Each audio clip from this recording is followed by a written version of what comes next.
வரலாற்று சிறப்பு வாய்ந்த இந்த எழுச்சிமிகு மாநாட்டை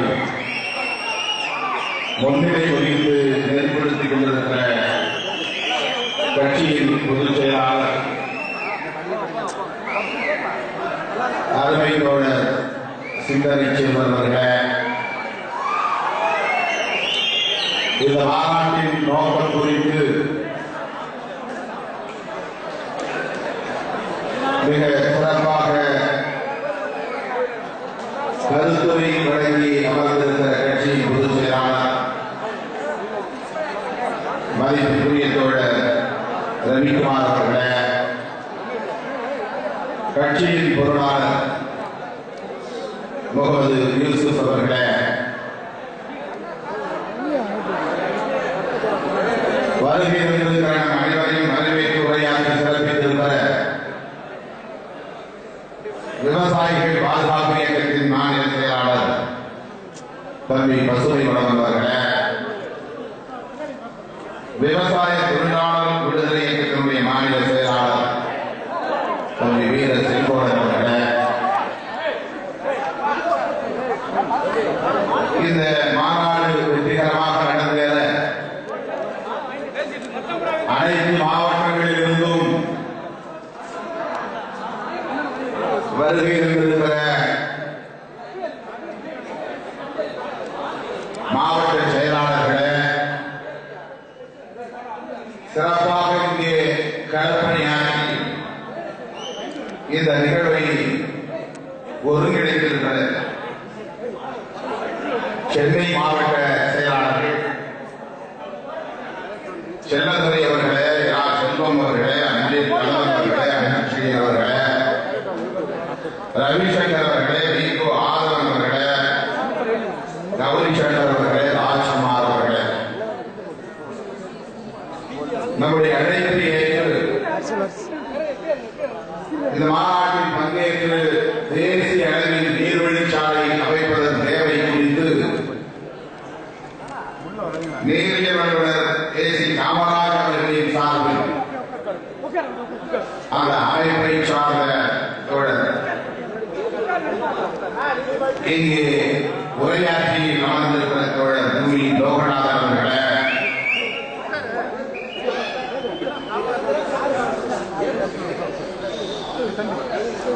பூவுலகின் நண்பர்கள் என்றும் சுற்றுச்சூழல் பாதுகாப்பு இயக்கத்தில் நடந்து வரும் அருமை தோழர்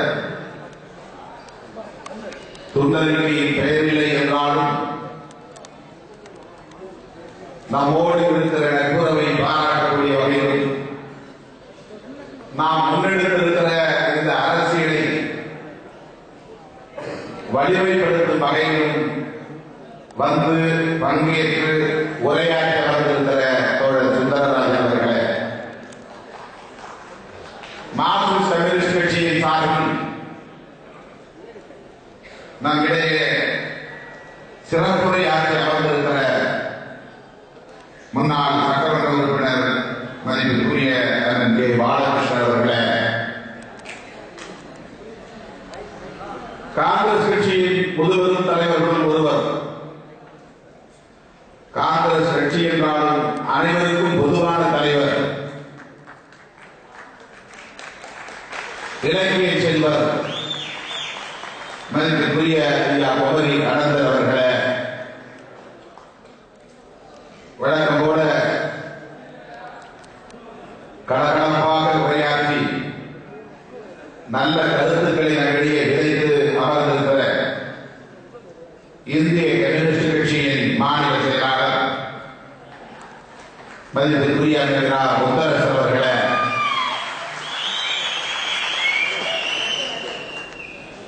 நமது கட்சியின் மாநில பொறுப்பாளர்களே, மாவட்ட ஒன்றிய நகர நிர்வாகிகளே, தலைமை நிலைய பொறுப்பாளர்களே, நிறைவாக நம்மிடையே எழுச்சி உரை ஆற்ற வருகிற மறுமலர்ச்சி திராவிட முன்னேற்ற கழகத்தின் பொதுச் செயலாளர் திரு மதிப்பிற்குரிய அண்ணன் புரட்சி புயல் வைகோ அவர்களே, தோழமை கட்சிகளை சார்ந்த முன்னணி தலைவர்களை நான் எப்போது அழைத்தாலும் ஓடோடி வருகிற என் உயிரின் உயிரான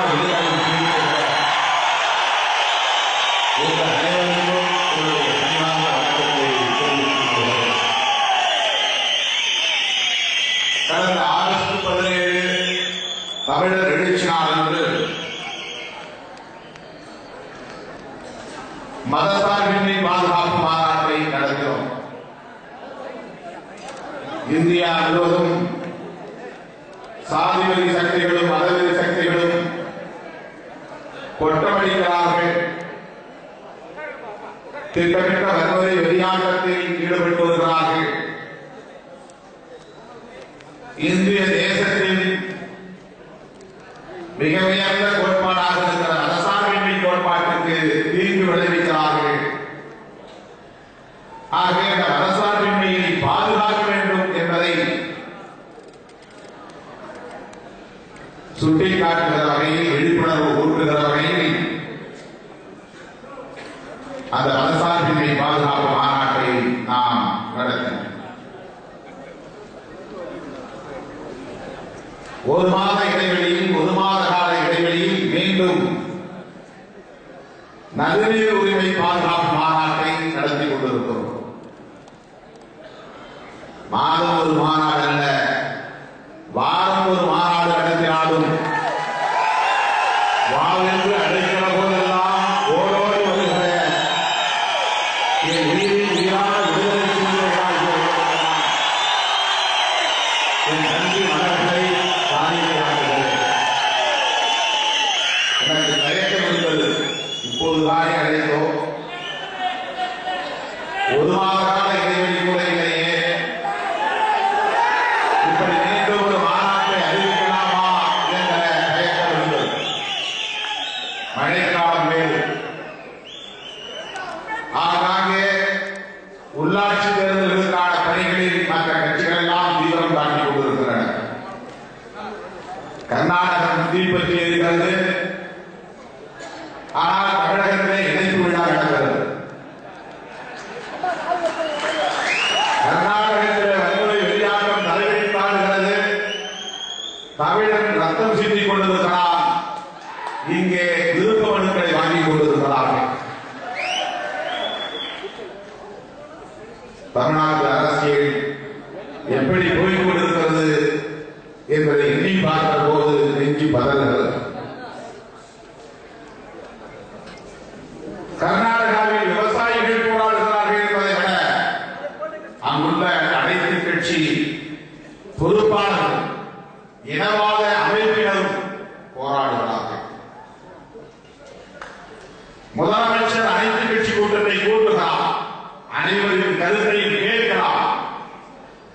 அப்படி ஒரு ஜனநாயகம் அங்கே தலை தூங்கியிருக்கிறது.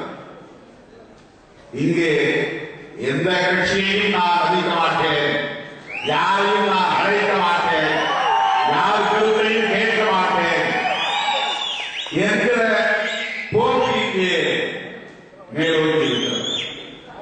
இப்படிப்பட்ட ஒரு சூழலில் சமூக அக்கறையோடு இந்த தேசத்தின் நலன்களை காக்க வேண்டும் என்ற பொது அக்கறையோடு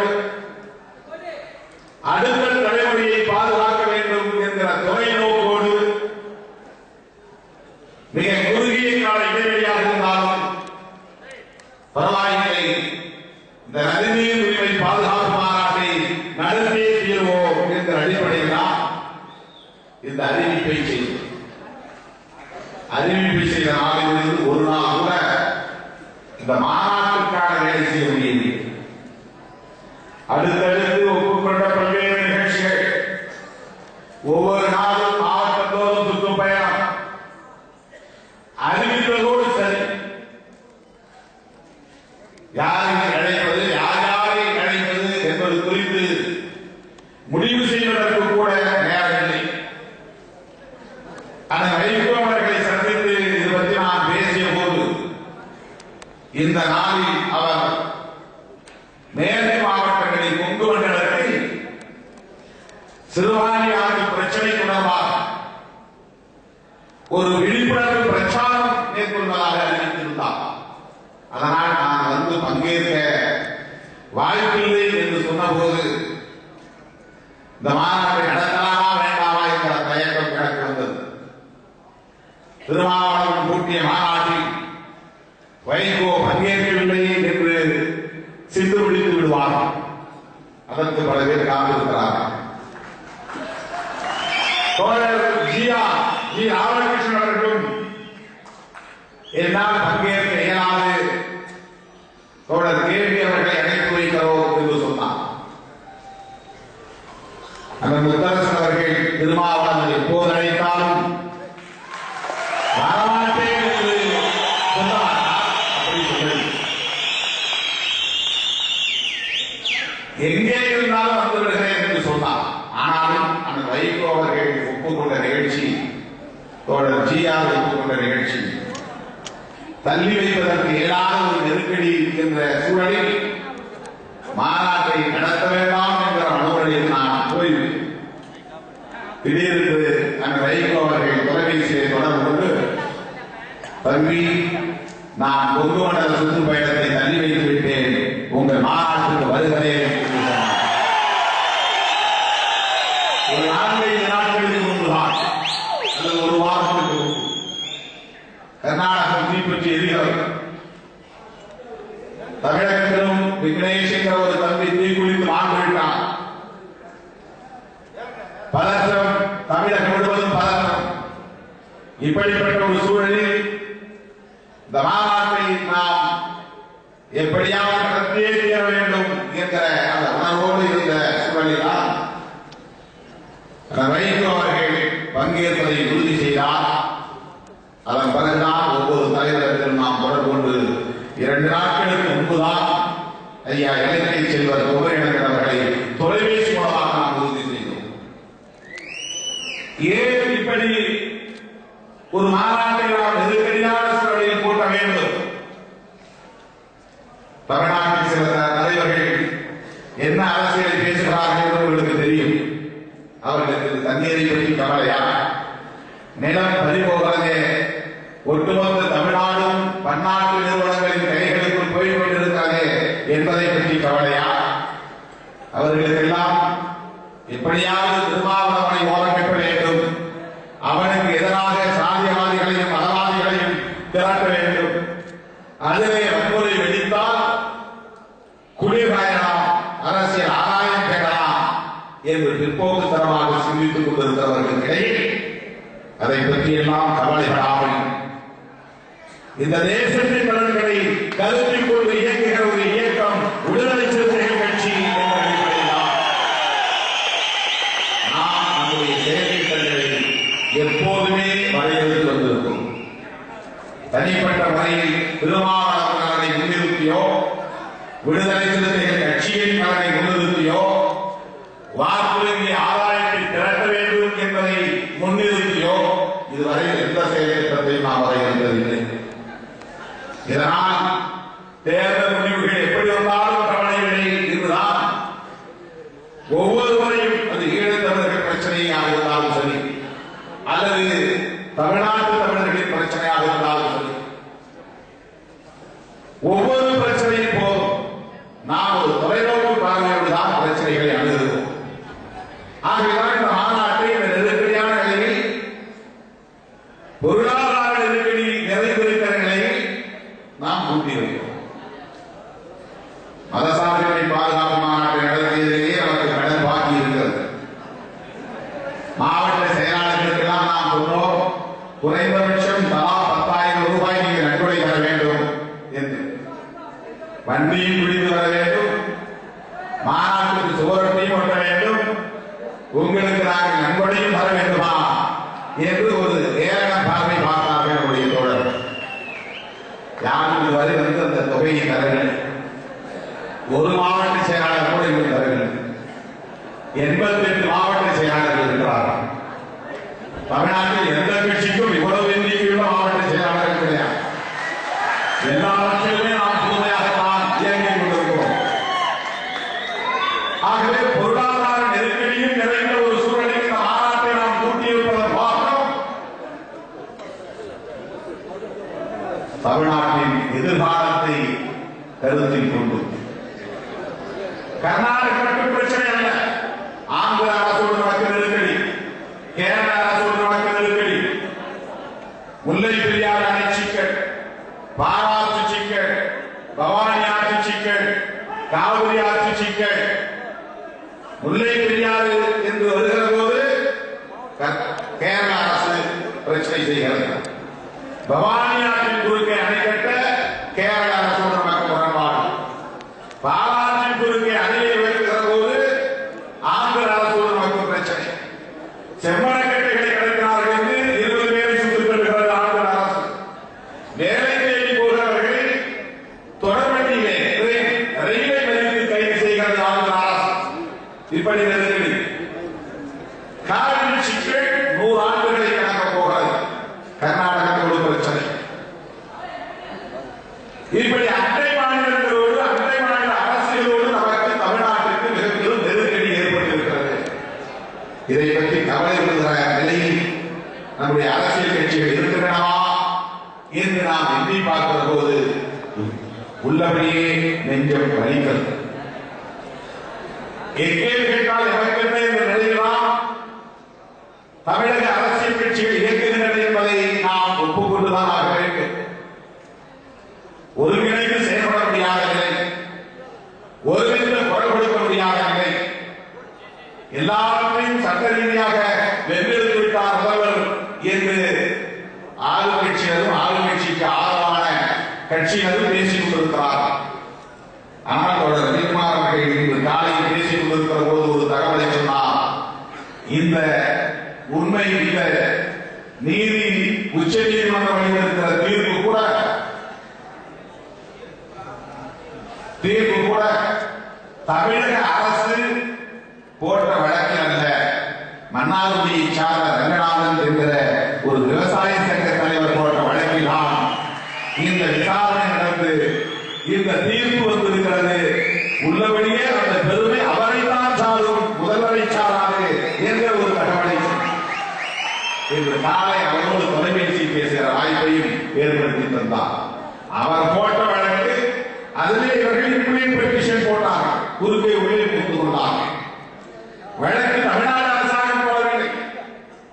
எங்களுக்கு ஒரு இடைக்கால நிவாரணம் தேவை, 50.52 TMC தண்ணீர் சம்பா சாகுபடிக்கு தேவை என்ற கோரிக்கையை தமிழக அரசு முன்வைக்கவில்லை. நடுவர்மன்ற தீர்ப்பை நடைமுறைப்படுத்த தயங்குகிற கர்நாடக அரசுக்கு எதிராக மத்திய அரசுக்கு எதிராக வழக்கு கொடுப்பது ஒரு விவசாய சங்க தலைவர் தான், தமிழக முதல்வரோ அல்லது தமிழக அரசோ அல்ல.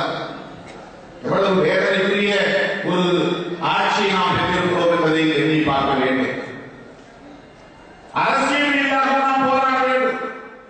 கர்நாடகத்தில் சட்ட ரீதியாக வந்திருக்கிறார்கள், அரசியல் ரீதியாக அங்கே அழுத்தம் கொடுக்கிறார்கள். நேரடியாக பாரதிய ஜனதா போராடவில்லை, நேரடியாக காங்கிரஸ் கட்சி போராடவில்லை, நேரடியாக இருக்கிற மாநில கட்சிகளோ தேசிய கட்சிகளோ போராடவில்லை. அதற்காக அவர்கள் வைத்திருக்கிற கைத்தடிகளை ஏறி போராட வைக்கிறார்கள். இனவாத அமைப்பில் அவர்களாக அவர்கள் போராடும் இந்த கட்சிகள் தான் தூண்டிவிட்டுத்தான் அவர்களுக்கு வன்முறை இல்லாமல் ஈடுபடுகிறார்கள். அப்படி ஒரு அரசு அழுத்தத்தை கொடுக்கிறார்கள். இங்கே பற்றி எரிகிறது, சட்ட ஒழுங்கு சீர்குலைகிறது, தண்ணீரை திறந்துவிட முடியாது என்று சொல்வதற்கு ஒரு அரசு அழுத்தத்தை கொடுத்து மத்திய அரசை முடக்குகிறார்கள். ஆனால் தமிழ்நாட்டிலே எந்த சலசலப்பும் ஏற்படவில்லை. தனித்தனியே நாம் போராட வேண்டியதில்லை, தனித்தனியே குரல் கொடுக்க வேண்டியதில்லை. ஆகவேதான் குறைந்தபட்சம் தோழமை கட்சிகளால் இணைந்து ஒரு அரங்கிலே நிற்போம், ஒரு களத்திலே நிற்போம், ஒருமித்த குரலை எழுப்புவோம் என்ற அடிப்படையில்தான் இந்த நாளாக நாம் ஒருங்கிணைத்திருக்கிறோம். இங்கே பேசிய தோழர்கள் பூமி லோகநாதன் அவர்களும் ஐயா உதவி அணைந்தவர்களும் கங்கையை காவிரியோடு இணைக்க வேண்டும் என்றார் லோகநாதன், கங்கையை குமரியோடு இணைக்க வேண்டும் என்றார் நம்முடைய இலக்கிய செல்வர் அவர்கள். இந்த இரண்டு கருத்துக்கும் மாறுபட்ட வகையிலே சுந்தரராஜ் அவர்கள் ஒரு சுற்றுச்சூழல் வல்லுநர் என்ற அடிப்படையிலே ஒரு கருத்தை சொன்னார். இது முரண்பாடான கருத்து என்று எண்ணிவிடக் கூடாது. நம்முடைய தேசத்தின் மக்களுக்கு தண்ணீர் வேண்டும் என்பதற்காக, பாசனத்திற்காக, குடிநீருக்காக, தொழிற்சாலைகளுக்காக, மின் உற்பத்திக்காக, இன்னும் பல தேவைகளுக்காக தண்ணீர் தேவை. ஆகவே ஆற்று நீரை பகிர்ந்து கொள்வது ஒரு தேச எல்லைக்குட்பட்ட நதிகள் இணைப்பதன் மூலம் பகிர்ந்து கொள்ள முடியும் என்ற அடிப்படையில் ஒரு நல்லெண்ணத்தின் அடிப்படையில் முன்வைக்கக்கூடிய ஒரு கோரிக்கை. ஆனால் சுற்றுச்சூழல் அடிப்படையில் சுந்தரராஜன் அவர்கள் அது இயற்கைக்கு முரணானது, ஆற்று நீர் கடலிலே கலக்க வேண்டியது அவசியமானது என்பதை சொன்னார். இந்த இரண்டுமே சரியானதுதான். இந்த இரண்டுமே சரியானதுதான்.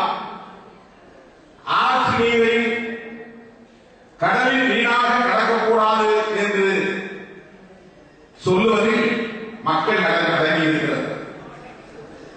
ஆற்று நீர் கடலில் கலந்தாக வேண்டும் என்று சொல்லுவதில்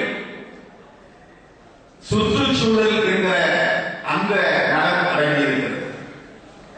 பொதுவாக இயற்கைக்கு ஒரு பண்பு உண்டு. யுனிவர்சல் ஈக்விலிபிரியம் என்பது ஒரு பொது விதி, சமநிலை விதி. நாம் பூமியை மட்டும்தான் உலகம் என்று கருதுவோம்.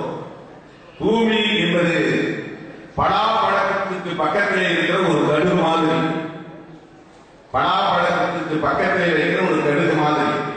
பலாப்பழம் ஒரு பிரபஞ்சம் என்று சொன்னால் கடுகு ஒரு பூமி.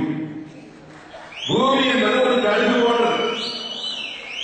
இந்த கடுகு போன்ற பூமியில் தான் ஜீவன்கள், உயிர்கள் வாழ்கிற அளவுக்கான தட்பவெப்பம் அடைந்து இருக்கிறது. மற்றவை அனைத்தும் பிரபஞ்சம் என்பது வாயுக்களால் ஆன கோலம் தான். அனைத்துமே வாயுக்களால் ஆன கோலம் தான். ஒன்று திடமாக இருக்கிறது, இன்னொன்று திரவமாக இருக்கிறது, இன்னொன்று வாயுவாக இருக்கிறது. உலகத்தில் மூன்றே நிலைகளில் பிரபஞ்சம் இருக்கிறது. வாயு, தண்ணீரே வாயுக்களின் கலவைதான். H2O, ஹைட்ரஜனும் ஆக்சிஜனும் சேர்கிற போது தண்ணீர் கிடைக்கிறது. இந்த பிரபஞ்சத்தின் பஞ்சபூதம் என்று நாம் சொல்லுகிறோம். பஞ்சபூதம் என்பது பூமியில் மட்டும்தான் 5 பூதங்கள். மக்களிடெல்லாம் 4. பூமியில் தான் மண் இருக்கிறது. மற்ற இடங்களில் மண் இருக்கிறதா தெரியாது. ஸ்பேஸ், செவ்வாயில் மண் இருப்பதாக சொல்லப்படுகிறது. ஆனால் பூமியில் மட்டும்தான் மண் இருக்கிறது. இந்த மண்ணில் இருந்துதான் எல்லாமே, நீரும் சரி, நெருப்பும் சரி, வாயுவும் சரி, உண்ணுகிற உணவும் சரி, கனிமங்களாக இருந்தாலும் அனைத்தும் மண்ணில் தான் இருக்கு. இந்த இயற்கை எப்படி தன்னை சமநிலைப்படுத்திக் கொள்கிறது என்பதை நாம் புரிந்து கொண்டால் நமக்கு இயற்கை அளித்த துறையை எப்படி பகிர்ந்து கொள்வது என்பதை புரிந்து கொள்ள முடியும். நாம் ஒரு இடத்துல மண்ணை வெட்டி இன்னொரு இடத்துல போட்டா வெட்டின இடம் குறைஞ்சு போகுது. ஐயோ, இந்த இடத்துல மண் குறைஞ்சு போச்சு, அந்த இடத்துல மேடாயிடுச்சு, நாம் மேடையும். ஆனா இயற்கைக்கு எல்லாம் ஒன்றுதான். மண்ணை நீ எந்த இடத்தில் போட்டாலும் அதன் நிறை மாறுவது. அதன் நிறை மாறுவது. மாஸ் என்பது வேறு, வெயிட் என்பது வேறு, எடை என்பது வேறு. ஆகவே இயற்கை தன்னை ஈக்விலிபிரியம், சமநிலைப்படுத்திக் கொண்டோம். கடலிலே தண்ணீரை விட்டாலும் சரி, அல்லது வேறு பாதைகளிலே நீங்கள் திசை திருப்பி விட்டாலும் சரி, இயற்கை தன்னை சமநிலைப்படுத்திக் கொண்டோம். சமநிலைப்படுத்திக் கொள்கிற போதுதான் பூகம்பம் நடக்கிறது. நாம பூகம்பம்னா நமக்கு பயமா இருக்கு. பூகம்பம் என்பது இயற்கை தன்னை, பூமி தன்னை சமநிலைப்படுத்திக் கொள்கிற போது ஏற்படுகிற அசைவு, அவ்வளவுதான். ஆகவே இந்த சமநிலை விதி என்பது பிரபஞ்சத்தின் ஒரே விதிதான். எப்படி இருந்தாலும் பிரபஞ்சம் தன்னை சமநிலைப்படுத்திக் கொள்ளும். நாம் எப்படி இந்த பூமியை கையாண்டாலும் சமநிலைப்படுத்திக் கொள்ளும். சமத்துவத்திற்காக நாம் போராடுவோம். மனிதன் மட்டும்தான் சமத்துவத்திற்காக போராடுகிறான். என்ன சமத்துவம்? எல்லோருக்கும் குடிக்க நீர் வேண்டும், அதுதான் சமத்துவம். எல்லோருக்கும் உண்ண உணவு வேண்டும், அதுதான் சமத்துவம். எல்லோருக்கும் உடுத்த உடை வேண்டும், அதுதான் சமத்துவம். எல்லோருக்கும் குடியிருக்க வீடு வேண்டும், அதுதான் சமத்துவம். எல்லோருக்கும் கல்வி வேண்டும், அதுதான் சமத்துவம். எல்லோருக்கும் அதிகாரம் வேண்டும், அதுதான் சமத்துவம்.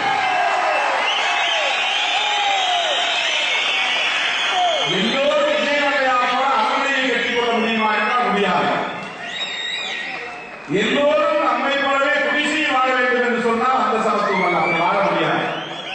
இந்தியாவில் இருக்கிற அத்தனை பேரும் சமமான அளவிலே பணம் வைத்துக் கொள்ள வேண்டும், சமமான அளவிலே வீடு கட்டிக் கொள்ள வேண்டும், சமமான அளவிலே தாடியை வைத்துக் கொள்ள வேண்டும், சமமான அளவிலே தண்ணீர் வைத்துக் கொள்ள வேண்டும், சமமான அளவிலே எல்லோருக்கும் 10 புடவை தான், எல்லோருக்கும் 10 நைட்டி தான், எல்லோருக்கும் 10 பேண்ட் தான் என்று சமப்படுத்த முடியுமா? என்ன சமப்படுத்த முடியாது. எல்லாருக்கும் அப்படி சமப்படுத்த முடியாது. சமத்துவம் என்பது எல்லோரும் ஒரே மாதிரி நடத்தப்பட வேண்டும் என்பதுதான் சமத்துவம். ஈக்குவல் ட்ரீட்மெண்ட், சமமாக நடத்துதல். நம்முடைய போராட்டம் என்பது நீயும் நானும் மனிதன் தான், உன்னையும் மனிதனாக நான் மதிக்கிறேன், என்னையும் மனிதனாக மதிக்கிறேன். உனக்குள்ள வாய்ப்பு எனக்கும் வேண்டும், உனக்குள்ள பகிர்வு எனக்கும் வேண்டும். எல்லோரும் ஒரே மாதிரி பணம் கொடுக்க முடியாது, ஒரே மாதிரி சாப்பாடு கொடுக்க முடியாது, எல்லோரும் பிரியாணி சாப்பிட முடியாது. ஒரே நேரத்தில் எல்லோரும் ஆட்டுக்கறி பிரியாணி சாப்பிட முடியாது, எல்லோரும் ஒரே நேரத்தில் கோழிக்கறி பிரியாணி சாப்பிட முடியாது, எல்லோரும் ஒரே நேரத்தில் ஆம்லெட் போட்டு கொடுத்துட முடியாது. எல்லோரும் ஒரே அளவு 100 கிராம் தான் சோறு சாப்பிட வேண்டும் என்று சொல்ல முடியாது. சில பெரிய தீனி பண்டாரமாக இருக்கும், நிறைய சாப்பிடுவார். ஏனென்றால் உழைக்கணும். சின்ன வயதில் கிராமப்புறங்களில் போனா அவங்க சாப்பிடுற கம்மஞ்சோறு சோழச்சோறு நம்மளால சாப்பிட முடியாது. நமக்கு உடல் உழைப்பு இல்லை, அவர்களுக்கு உடல் உழைப்பு இருக்கிறது. ஆகவே உழைப்பதற்கு ஏற்ற ஊதியம் வேண்டும், உழைப்பதற்கு ஏற்ற உணவு வேண்டும், உழைப்பதற்கு ஏற்ற மதிப்பு வேண்டும். இதுதான் சமத்துவத்திற்கான தேவைக்கு ஏற்ற பங்கு, தேவைக்கு ஏற்ற பங்கு. அது தண்ணீராக இருந்தாலும், அது நிலமாக இருந்தாலும், எதுவாக இருந்தாலும் ஒவ்வொருவருக்கும் ஒரு தேவை இருக்கிறது. அந்த தேவையை தாண்டி நீ எதை சேமித்து வைத்தாலும் அது சுரண்டல். தேவைக்கு மிகுதியாக நீ எதை சேர்த்து வைத்தாலும் அது திருட்டு, அது கொள்ளை, அது சுரண்டல். இந்த திருட்டையும் கொள்ளையையும் சுரண்டலையும் எதிர்ப்பதுதான் நம்முடைய போராட்டம். இதுதான் நம்முடைய போராட்டம். உலகம் முழுவதும் ஒடுக்கப்பட்ட மக்கள் நடத்துகிற போராட்டம் இதுதான். உலகம் முழுவதும் பாட்டாளர்கள் நடத்துகிற போராட்டம் இதுதான். ஒருவருக்கு தேவைக்கு கூட போதுமானது கிடைக்கவில்லை, இன்னொருவருக்கு தேவைக்கு அதிகமாக கூடுதலாக குவிந்து கிடக்கிறது. அதிகாரம் ஒரு இடத்திலே குவியக்கூடாது, பொருளாதாரம் ஒரு இடத்திலே குவியக்கூடாது. ஆகவே ஒரு இடத்தில் குவிவதை பகிர்ந்தளிக்க வேண்டும் என்பதுதான். இப்போது காவிரி நீர் நாம் கேட்கிறோம், அடுத்த தலைமுறைக்கு நாம் சேர்த்தளிப்பதற்காக அல்ல, இந்த தலைமுறை பயன்படுத்திக் கொள்வதற்காக. ஆனால் அடுத்த தலைமுறையின் உரிமையை பாதுகாப்பதற்காக, அடுத்த தலைமுறையின் நீர் உரிமை, நதிநீர் உரிமை பாதுகாப்பதற்காக, அடுத்த தலைமுறையை நாம் எப்படி விடப் போகிறோம் என்பதுதான்.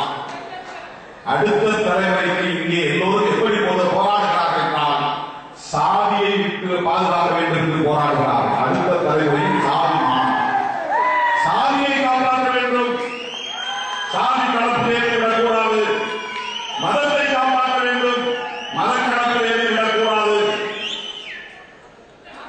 அதிகாரம் நம்மிடம் மட்டுமே குவிந்து கிடக்க வேண்டும்.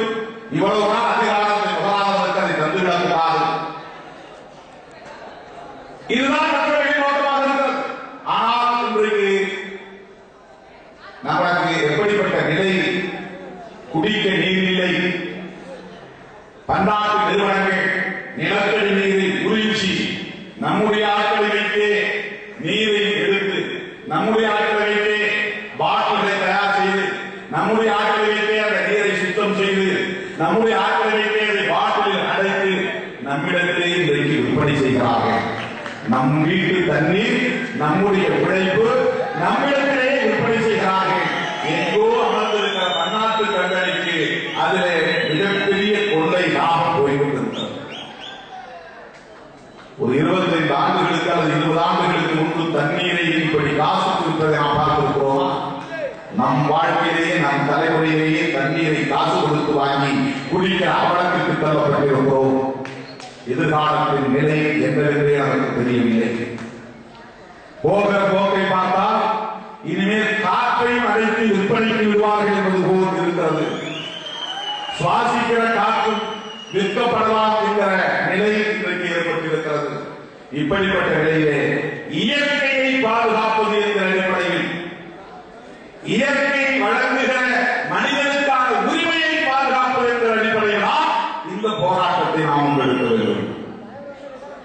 சுற்றுச்சூழலை பாதுகாப்பது, இயற்கை கொடையை பாதுகாப்பது என்கிற அந்த இயற்கை உரிமையில் இருந்துதான் இந்த உரிமைகள் அனைத்தும் பேணப்படுகின்றன. ஆகவே அந்த கண்ணோட்டத்தில் தான் நாம் இந்த போராட்டத்தை முன்னெடுக்கிறோமே தவிர கர்நாடகாவில் இருக்கிற இனவெறி அமைப்புகளை போல இங்கே நாம் இனவெறியை தூண்டி, மோதலை தூண்டி, வன்முறை வெறியாட்டத்திற்கு வழிவகுக்கவில்லை. சட்ட ரீதியாக மட்டுமே போராடினால் போதாது, அரசியல் ரீதியான போராட்டமும் தேவை. சட்டம் ஏற்கனவே நமக்கு எல்லா வழிவகைகளையும் தந்திருக்கிறது. ஒப்பந்தங்கள் சட்டப்படிதான் போடப்பட்டன. அந்த ஒப்பந்தத்தின்படி கீழ்காலில் இருக்கிற தமிழ்நாட்டு மக்களின் ஒப்புதல் இல்லாமல் மேற்காலில் பகுதியில் இருக்கிற கர்நாடகத்து மக்கள் குறுக்கே அணை கட்ட கூடாது. 1924 போடப்பட்ட ஒப்பந்தம் 50 ஆண்டுகளில் காலாவதியாகிறது என்று சொன்னார். 74 முடிந்து விடுகிறது என்றாலும் அந்த ஒப்பந்தப்படி தமிழ்நாட்டு மக்களுக்கு வழங்கப்பட வேண்டிய தண்ணீரை அவர்கள் தடுக்கக்கூடாது என்பது மட்டுமல்ல, புதிதாக பாசன பரப்பை விரிவுபடுத்தக்கூடாது. ஒப்பந்தம் போடும்போது அல்லது அந்த ஒப்பந்தம் உயிர் போடு இருந்த காலத்தில் எத்தனை ஏக்கர் பரப்பளவு நீ பாசன பரப்பாக வைத்திருந்தாயோ அதை விட 1 ஏக்கர் கூட நீ விரிவுபடுத்தக்கூடாது என்பது சட்டம். ஆனால் கர்நாடகாவை பின்பற்றுகிறதா? இன்றைக்கு இந்த 50 அல்லது 70 ஆண்டுகளில் அவர்களின் பாசன பரப்பு 3-4 மடங்கு அதிகரித்திருக்கு. முன்பு இருந்ததை விட இன்றைக்கு தமிழ்நாட்டுக்கும் அவர்களுக்கும் இடையே ஒரு 10,000 ஹெக்டேர் என்பது மட்டும்தான் வேறுபாடாகும். தமிழ்நாட்டினுடைய பாசன பரப்பு குறைந்து கொண்டே வருகிறது. 3 போகம் சாகுபடி செய்ய வேண்டிய நம்முடைய டெல்டா மாவட்ட விவசாயம், ஒருங்கிணைந்த தஞ்சை மாவட்ட விவசாயம் இன்றைக்கு ஒரு போகம் வெறும் சம்பா சாகுபடி என்கிற வகையிலே அது சுருக்கப்பட்டு விட்டது. தமிழ்நாட்டில் ஜூன் 12ஆம் தேதி மேட்டூர் அணையிலிருந்து ஒவ்வொரு ஆண்டும் தண்ணீரை திறந்து விட்டால் குறுவைக்கு பயன்படும். ஆனால் ஒவ்வொரு முறையும் தமிழ்நாடு அரசாங்கம் ஜூன் 12 தண்ணீரை திறப்பதில்லை. ஜூலை, ஆகஸ்ட், செப்டம்பர் 20ஆம் தேதி திறக்கிறார். குறுவை சாகுபடி குறைந்துவிட்டது. சம்பா சாகுபடிக்கு தான் 50.52 டிஎம்சி தண்ணீர் வேண்டும். மேட்டூர் அணையிலிருந்து ஏற்கனவே தண்ணீர் திறந்து விடப்பட்டிருந்தால் சம்பாவுக்கு தண்ணீர் பற்றவில்லை என்ற வாதத்தை நீதிமன்றத்தில் வைத்திருக்க முடியும். இவர்கள் திறந்து விடாமல் இருந்ததால் மேட்டூர் தேக்கத்தில் 50 அடிக்கு மேல் தண்ணீர் இருக்கிறது என்று உச்ச நீதிமன்றத்திலே கர்நாடக தரப்பிலே வாதிடுகிறார்கள். இதற்கு யார் காரணம்? தமிழக அரசு தான் காரணம். தமிழக அரசு குறுவைக்கு ஏன் தண்ணீர் திறந்து விடவில்லை? அதற்கு என்ன காரணம்? இதற்கு தமிழக அரசு விளக்கம் தருமா? தமிழ்நாடு அரசாங்கமே திட்டமிட்டு முப்போகத்தை ஒரு போகமாக மாற்றுகிறது. திட்டமிட்டு தண்ணீருக்கு போராடுகிற நிலையை இது நீருக்கு போக வைக்கிறது. சாகுபடியே இல்லை, தண்ணீருக்கு போராட வேண்டும் என்கிற மனநிலைக்கு தமிழன் தள்ளப்பட்டிருக்கிறார். இந்திய மாநிலத்திலேயே மொழிக்காகவும் தண்ணீருக்காகவும் உடலை தீ வைத்து மாறுகிற அளவுக்கு மிகவும் நோச்சானாக மாறிவிட்டோம் தமிழர். தீக்குளிப்பு என்பது வீரமல்ல. தீக்குளிப்பு என்பது ஒரு மன அழுத்த நோயின் விளைச்சல், ஒரு டிப்ரஸ்ட் மைண்ட். போராட முடியாது, ஆற்றாமையா இயலாமையா என்ன செய்வது என்று அறியாத நிலை, வேறு வழி இல்லாமல் எதிரியை தாக்க முடியாது, தாக்குவதற்கான செயல்திட்டம் இல்லாமல் தன்னைத்தானே மறைத்துக் கொள்கிற மன அழுத்த நோய்க்கு ஆளாக்கப்படுகிறார். தமிழ்நாட்டு இளைஞர்களை இப்படித்தான் மாற்றி வைத்திருக்கிறது நமது தமிழக அரசியல்.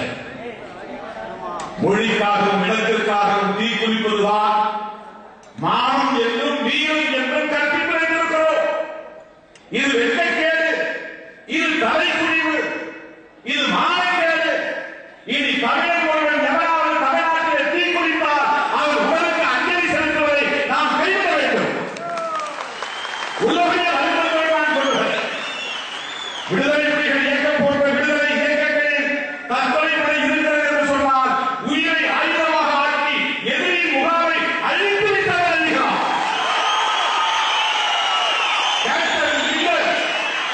முதலில் விடுதலை புலிகள் இயக்கத்திலே ஒரு தற்கொலை படையை நடத்தி காட்டி எதிரி முகாமை பல மைல் அப்பால் தள்ளிவிட்டார்.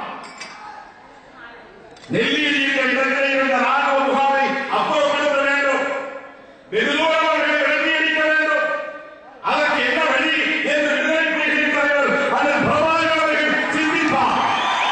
அதனால் உருவானது ஒரு தற்கொலை படை, அதனால் உருவானது அவர் மீது ஆய்வுகள். அந்த முதல் படையை வெளியெடுத்து போனவர் கேப்டன் பில்லர். ஒரு வண்டி முழுவதும் வெடிமருந்துகளை நிரப்பிக் கொண்டு அவன் மட்டுமே ஓட்டிக்கொண்டு போய் அந்த ராணுவ முகாம் மீது மோதினான். அவனும் வெடித்தான், எதிரிகள் வெடித்து சிதறினார்கள். பல மைல்களுக்கு அப்பால் சிங்கள ராணுவம் பின்வாங்கி ஓடியது. அதற்கு ஒருவர் தன்னை அழித்துக் கொள்ளலாம். எதிரிக்கு எந்த சிராய்ப்பும் இல்லாமல் தமிழ்நாட்டு தமிழ் உயிரை அழித்துக் கொள்கிறானே, மாய்த்துக் கொள்கிறானே. அது தம்பி முத்துக்குமரனாக இருந்தாலும், தம்பி செங்கோடியாக இருந்தாலும், தம்பி விக்னேஷாக இருந்தாலும் அது வேதனைக்குரியது, வருத்தத்திற்குரியது. இது என்ன மனநிலை இங்கே காட்டுகிறது என்றால், தமிழ்நாட்டு அரசியல் என்பது தமிழ்நாட்டு இளைஞர்களை ஒரு மன அழுத்தத்திற்கு தள்ளிவிட்டார்கள், செயலற்ற நிலைக்கு தள்ளிவிட்டு விட்டார்கள். ஒரு செயலற்ற நிலைக்கு இளம் தலைமுறை மாறி இருக்கிறது. ஒரு முற்போக்கான திசைவெளியிலே பயணப்பட முடியாத அளவுக்கு தமிழக அரசியல் ஒரு தேக்க நிலை வைக்கிறார்கள். ஒரு தேக்க நிலை. இதை உடைத்து வேண்டும். கர்நாடக அரசுக்கு எதிராக போராடுவதல்ல, கர்நாடகத்துக்காக தன்னுடைய உரிமைக்காக போராடுகிறோம். அது நியாயம். அவன் எவ்வளவு அநீதிகளுக்கு இழைக்கிறான் என்பதை சுட்டிக்காட்டும். அது வேறு. அவன் எப்படி நமக்கு எதிராக இயங்குகிறான் என்பதை சுட்டிக்காட்டுவோம். அது வேறு. ஆனால் தமிழ்நாட்டிற்கு உரைப்படி கிடைக்க வேண்டிய தண்ணீரை தரவிடாமல் தடுக்கிற கர்நாடக அரசுக்கு எச்சரிக்கை விடுக்க வேண்டிய பொறுப்பு மத்திய அரசுக்கு இருக்கிறது. இது ஒரு யூனியன் கவர்மெண்ட், இது ஒரு கூட்டாட்சி, இது பல மாநிலங்கள் இணைந்த ஒரு ஒருங்கிணைந்த அரசு மத்திய அரசு. இரண்டு மாநிலங்களுக்கு இடையிலான பிரச்சனைகளுக்கு தீர்வு சொல்ல வேண்டிய பொறுப்பு மத்திய அரசுக்கு இருக்கிறது. அண்டை மாநிலங்களோடு தமிழ்நாட்டு அரசுக்கு இவ்வளவு சிக்கல்கள் இருக்கிற போது நாம் தொடர்ந்து வலியுறுத்தி வருகிறோம், விடுதலை சிறுத்தை கட்டுப்படுத்தி வருகிறோம். தென்னிந்திய மாநில முதல்வர்களை, பாண்டிச்சேரி முதல்வர் உட்பட ஆந்திரா, கர்நாடகா, கேரளா, தமிழ்நாடு, இந்த 5 மாநில முதல்வர்களை அழைத்து மத்திய அரசு பேசுது. இந்த அரசோடு இருக்கிற பிரச்சனைகள் நீர் பிரச்சனை மட்டுமல்ல, இன்னும் பல பிரச்சனைகள் இருக்கின்றன. செம்மரக்கட்டைகளை கணக்கில் வைக்கிற பேராளர்கள் தமிழர்களை சுட்டு கொன்றார்கள்.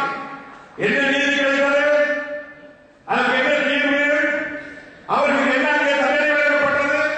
ஒரு அரசாங்கத்தை, மாநில அரசாங்கத்தை முன்னிறுத்துவது நடந்திருக்கிறது. என்ன பாதுகாப்பு இருக்கிறது? 2 மாநிலங்கள் என்பது 2 வேறு நாடுகளா? எவ்வளவு பெரிய ஒரு கேடு தமிழ்ச்சமூகத்திற்கு கிடைத்திருக்கிறது. இப்படிப்பட்ட ஒரு சூழலில்தான் இந்த காவிரி நீர் பிரச்சனையாக இருந்தாலும் அல்லது எந்த பிரச்சனையாக இருந்தாலும் நமது போராட்டம் என்பது மத்திய அரசு நோக்கியாக இருக்க வேண்டும். மத்திய அரசுக்கு அரசு ரீதியாக அழுத்தம் கொடுக்க வேண்டிய போராட்டமாக இருக்க வேண்டும். இந்திய தேசிய ஒருமைப்பாட்டுக்கு குந்தகம் விளைவிக்கிறவர்களை கண்டிக்கிற பொறுப்பு மத்திய அரசுக்கு இருக்கிறது. ஏன் காங்கிரஸ் ஆனாலும் சரி, பாரதிய ஜனதா ஆனாலும் சரி, ஈழத்தமிழர் பிரச்சனைகளும், கச்சத்தீவு பிரச்சனைகளும், தமிழ்நாட்டு மீனவர் பிரச்சனைகளும், கண்ணகி கோயில் பிரச்சனைகளும், முல்லை பெரியாறு உட்பட, காவிரி உட்பட அத்தனை பிரச்சனைகளும் தமிழர்களுக்கு எதிரான நிலைப்பாட்டை எடுக்கிறார்கள். பல காரணங்கள் இருக்கின்றன.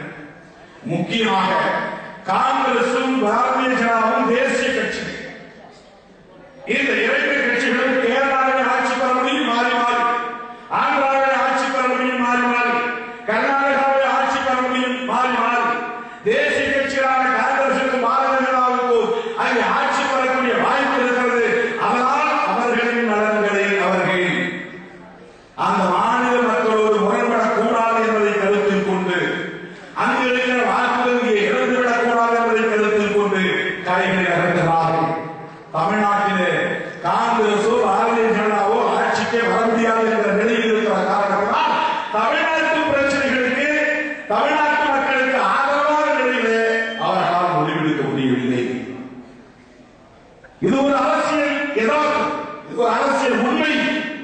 இது கசப்பாக இருக்கலாம் கேட்கிறோம்.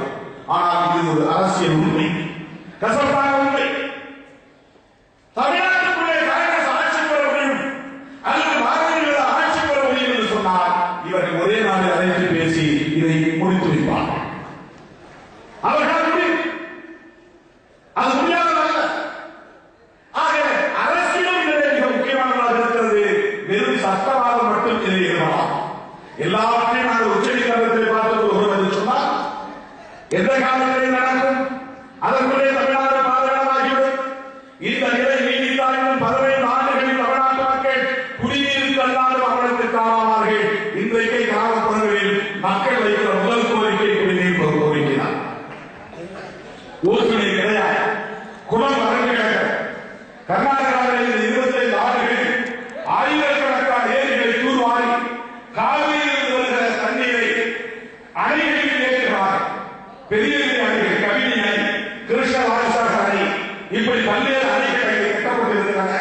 அந்த அணைகளில் தேங்கிய நீர் போதாது. அதிலிருந்து ஏராளமான கால்வாய்களை வெட்டி எங்கெல்லாம் பெரிய பெரிய குளங்கள் ஏரிகள் இருக்கிறாரோ, சின்ன சின்ன குட்டைகள் இருக்கிறாரோ அவ்வளவையும் தூர்வாரி கரைகளை உயர்த்தி தண்ணீரை நிரப்பி வைத்துக் கொள்கிறார்கள். அந்த முன் யோசனை தமிழ்நாட்டில் இருக்கிறதா என்பதை தயவு எண்ணி பார்க்கிறேன். குளங்களை தூர்க்க வேண்டியதான் தமிழ்நாட்டில் நடக்கிறது. ஆறில் இருக்கிற மணலை திருடுகிற வேண்டியதான் தமிழ்நாட்டில் நடக்கிறது. எவ்வளவு அக்கறையற்ற தமிழர் விரோத போக்கு என்பதை புரிந்து கொள்ள வேண்டும். கேரள அரசு ஒரு குட்டி நாடு, மொத்த மக்கள் தொகையை 3 கோடி பேர். தமிழ்நாடு இன்னைக்கு 8 கோடியை தொட போகிறது. மிகப்பெரிய பரப்பளவுள்ள மாநிலம். கேரள அரசு அங்கு ஓடுகிற நதிகளில் ஒரே ஒரு மணலை கூட எவனும் கை வைக்க முடியாது. அவனுக்கு மட்டும் எப்படி அந்த புத்தி, அந்த அறிவு, அந்த முன் யோசனை? கேரள நாட்டில் கட்டிடங்கள் கட்டவில்லையா, பாலங்கள் கட்டவில்லையா? கேரள நாட்டில், கேரள தேசத்தில் மணல் தேவைப்படாதா? அவன் ஏன் ஆற்று மணலை அள்ளவில்லை, அதை ஏறவில்லை, தெங்கவில்லை, அதை கொள்ளையடிக்கவில்லை? எண்ணி பார்க்க வேண்டும். கேரளாவுக்கும் ஆந்திராவுக்கும் கர்நாடகாவுக்கும் கட்டிடங்கள் கட்டுவதற்காக லாரி லாரியாய் மணல் தமிழ்நாட்டில் இருந்து போகிறது. மணலை பாதுகாப்பது இயற்கையை பாதுகாப்பதற்கான மிக முக்கியமான ஒரு வேலை. நீ எதை வேண்டுமானாலும் செயற்கையாக உற்பத்தி செய்துவிட முடியும். இப்போது கூட மணல் செயற்கை மணல் உற்பத்தி நடக்கிறது. ஆனால் இயற்கையாய் உருவாகிற மணல் தான் இயற்கை வடிகட்டி, அது ஒரு ஃபில்டர், நேச்சுரல் ஃபில்டர். தண்ணீரை, நிலத்தடி நீரை உயர்த்துவதற்கும், உப்பு நீரை குடிநீராக மாற்றுவதற்கும், மாசுபடிந்த நீரை நன்னீராக மாற்றுவதற்கும் இந்த மணல்தான் இயற்கையிலேயே நமக்கு மிகப்பெரிய வேலையை செய்திருக்கிறது. ஆற்றிலே மணல் உருவாவதற்கு ஒரு 100 ஆண்டுகள் 1000 ஆண்டுகள் போதாது தோழர்களே, லட்சக்கணக்கான ஆண்டுகள் தேவைப்படுகின்றன. பாறைகளால், மலைகளால் பாறைகளாகின்றன, பாறைகளால் உடைந்து கூழாங்கற்களாகின்றன, கூழாங்கற்களால் உடைந்து மணல்களாக மாறுகின்றன. இப்படி ஒரு பரிணாமம் பெறுவதற்கு பல லட்சம் ஆண்டுகளாகும். அப்படிப்பட்ட ஒரு இயற்கை கொடை மணல். அந்த மணலை கேரளா ஆளுகிறதா? தமிழ்நாட்டில் இருந்து லாரி லாரியாக போகுது. கேரளாவுக்கு அப்படிப்பட்ட ஒரு வருமுன் காலத்துல ஒரு யோசனை இருக்கிற போது தமிழ்நாட்டில் ஏன் இல்லை? கேரளாவில் சாராய கடைகள் இருந்தன, படிப்படியாக மூடிக்கொண்டே வருகிறார்கள். தமிழ்நாட்டில் ஏன் மூடவில்லை? கேரளாவில் வாரத்தில் 2 நாள் என்று இப்போது மாற்றி இருக்கிறார்கள். 2 நாள் 3 நாள் தான். இங்கே கிளம்பூர் காலை 10 மணியிலிருந்து 12 மணி வரை கடையை மூடுவோம் என்று சொல்லிவிட்டு அந்த 2 மணி நேரத்திற்கு அலம் வச்சுக்காக திருட்டு கள்ள சட்டை வியாபாரம் செய்து கொண்டிருக்கிறார். வைத்துக் கொண்டு 80 ரூபாய் பாட்டிலை 360 ரூபாய்க்கு இருக்கிறார்கள். அந்த 2 மணி நேரம் கள்ள சந்தையின் வியாபாரமாகிறது. அப்படி ஆரம்பிச்சுக்காரர்களுக்கு பயனளிக்கக்கூடிய வகையில்தான் அந்த 2 மணி நேர கடையை மூடுகிற நடவடிக்கை அரசு எடுத்திருக்கிறது. ஆக ஒட்டுமொத்தத்திலே இங்கே தமிழர்களின் நலன்களை பற்றியோ தமிழ்நாட்டின் எதிர்காலத்தை பற்றியோ கவலைப்படாத ஒரு போக்கு நிலவுகிறது. இந்த சூழலை தான் இளம் தலைமுறை மாற்றி சிந்திக்க வேண்டிய ஒரு தேவை இருக்கிறது. ஆகையால் அந்த சமூக அக்கறையோடு தான் நாம் இந்த களத்தில் இருக்கோம். அதற்காகத்தான் இந்த நதிநீர் உரிமை மாநாட்டை நாம் ஒருங்கிணைத்திருக்கிறோம். நதிநீர் என்பது தொடர் ரவிக்குமார் அவர்கள் இங்கே சுட்டிக்காட்டியதை போல தீண்டாமை கொடுமையால் பாதிக்கப்படுகிற இந்த ஒடுக்கப்பட்ட மக்கள் ஆற்றிலே இறங்க முடியாது, குளத்திலே இறங்க முடியாது, குடி தண்ணீர் குழாய்களிலே போய் தண்ணீர் பிடிக்க முடியாது என்கிற ஒடுக்குமுறை காலம் காலமாக இருக்கிறது. இன்றும் கிராமப்புறங்களிலே இருக்கிறது. இல்லை என்று யாரும் மறுக்க முடியாது. அப்படிப்பட்ட ஒடுக்குமுறை இருந்தாலும் இந்த ஆற்று நீர் பாசனம் செய்வதற்கு நிலமில்லாத மக்களாக இருந்தாலும் காவிரியில் தண்ணீர் வந்தால் அந்த தண்ணீர் பாய்கிற நிலம் 1% கூட தலித்துகளின் கைகளில் கிடையாது. அந்த டெல்டா மாவட்டங்களில் இருக்கிற நிலங்களுக்கு உரிமையாளர்கள் யார் என்ற பட்டியலை இருந்தால் அதில் 0.1% கூட தலித்துகள் நிலங்களாக என்று சொல்வதற்கு எதுவும் கிடையாது. எங்கோ தஞ்சை மாவட்டங்களில் கொஞ்சம் பேர் வைத்திருக்கலாம். பெரும்பாலான தலித்துகள் நிலவற்ற ஏழை கூலி விவசாயி கூலி. ஆக இந்த தண்ணீர் வந்தாலும் பாசனத்திற்கு பயன்படுத்த நிலமில்லாத மக்கள், தண்ணீர் வந்தாலும் பொது ஆற்றை இறங்கி குளிப்பதற்கு உரிமை இல்லாத மக்கள், தண்ணீர் வந்தாலும் அது குளத்திலே ஏரியிலே நிரம்பினாலும் கூட எல்லோரையும் ஒரு சமத்துவமாக இறங்கி குளிக்க முடியாத ஒரு கொடுமைக்குள்ளாகி இருக்கிற மக்கள். ஆனாலும் எமக்கு இயற்கையை காப்பாற்றியாக வேண்டும், தமிழ்நாட்டை காப்பாற்றியாக வேண்டும், தமிழ்நாட்டின் எதிர்காலத்தை காப்பாற்றியாக வேண்டும், எதிர்கால தலைமுறைக்கான நதிநீர் உரிமையை பாதுகாத்தாக வேண்டும் என்ற தொலைநோக்கு பார்வையால் இந்த அறிவுரை இருக்கிறோம். தமிழகம் முழுவதும் நதிநீர் உரிமை குறித்த விழிப்புணர்வு பிரச்சாரத்தை நாம் மேற்கொள்வோம். அதற்கான செயற்திட்டம் விரைவில் விடுதலை சிறுத்தைகள் கட்சியின் சார்பில் வெளியிடப்படும் என்பதை தெரிவித்து என் அழைப்பை ஏற்று வருகின்ற உங்கள் அனைவருக்கும் என் உயிரின் உயிரான விடுதலை சிறுத்தைகள் யாருடைய நன்றியை நான் தெரிவித்துக் கொள்கிறேன். அதன் வழிபோவர்கள் இப்போது தொடர்ந்து பேசுகின்றனர், எழுச்சியை ஆற்றுகின்றனர். 30 மாவட்ட செயலாளர்கள் இங்கே பணம் செலுத்தியிருக்கிறதாக குறிப்பு மன்னிக்க வேண்டும். நாம் வேலைக்கு வருகிற வரையில் யாரும் தொடர்பை கொடுத்து இருக்கவில்லை என்று சொன்னால் அப்படி சொல்லிவிட்டு இந்த மாநாடு வெற்றிகளை உண்டாக்கிய தோழர்கள்